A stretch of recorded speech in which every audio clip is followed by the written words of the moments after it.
6 a.m. Sumakay na ho kami ng service van papuntang Araneta for the second day of Youth Summit. So, ito yung dinaanan namin. Yan po ay papunta pong Araneta Coliseum. So, babalik kami doon for the second anniversary and it is a Saturday morning.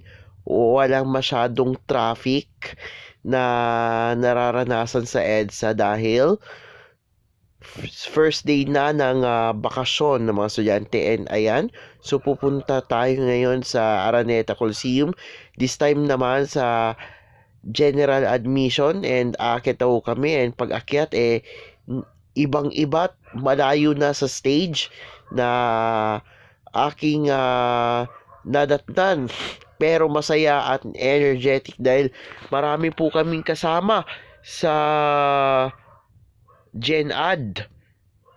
Partida pa yun, napakasaya namin.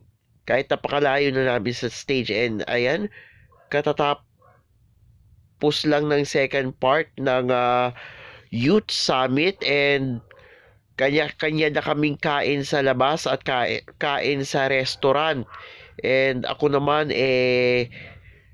nag-choose na kumain sa labas, literally sa labas ng mall, at kumain ako sa Mang Inasal. So 2:30 p.m. So dito ako sa Mang Inasal, malapit po sa Gateway Mall, and kumakain na po ngayon ng lunch. So break time po namin ngayon sa Youth Summit. So ito po yung ulam natin, pecho na manok with under rice at sabaw. So tara, kain tayo.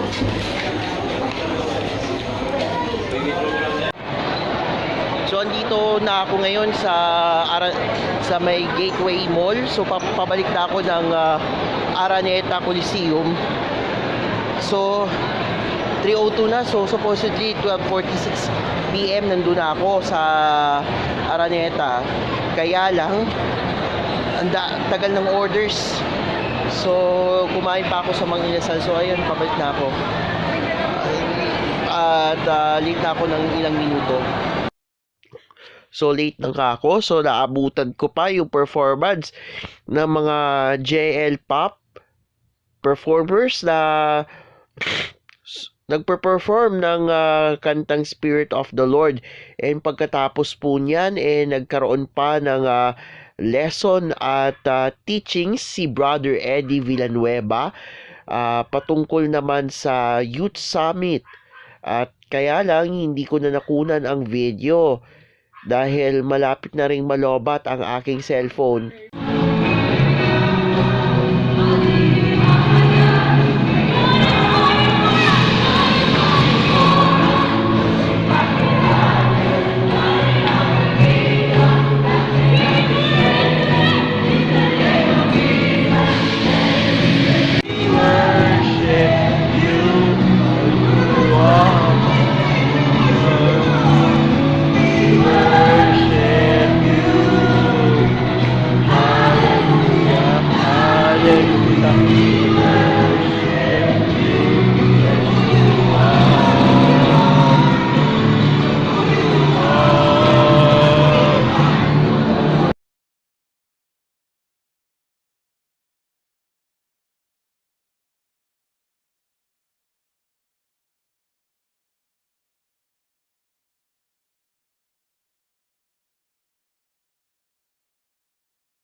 Pasado alas 7 na po ng gabi nang natapos itong event ng GIL Youth Summit 2025 dito sa Araneta Coliseum.